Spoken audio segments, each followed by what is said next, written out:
NATO is a defensive alliance. Our core task is to keep our 30 nations safe.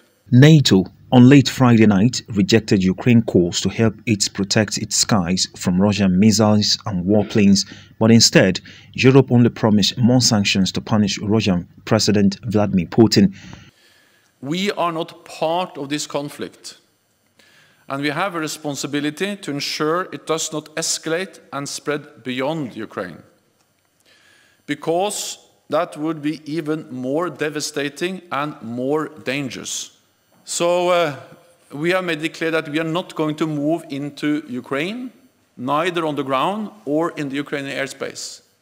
And of course, the only way to implement a no-fly zone is to send NATO planes, fighter planes, into Ukrainian airspace, and then impose that no-fly zone by shooting down Russian planes.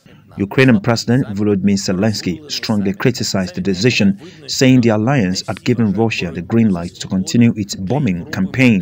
Mr. Zelensky, speaking in a video shared on social media, criticized that decision, calling the summit weak and lost.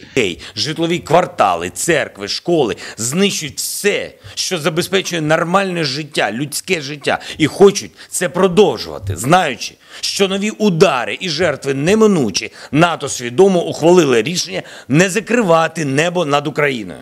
He said that Russian troops were shelling civilians, residential areas, churches and schools, and that the decision not to create a no-fly zone gave a green light to more bombardments.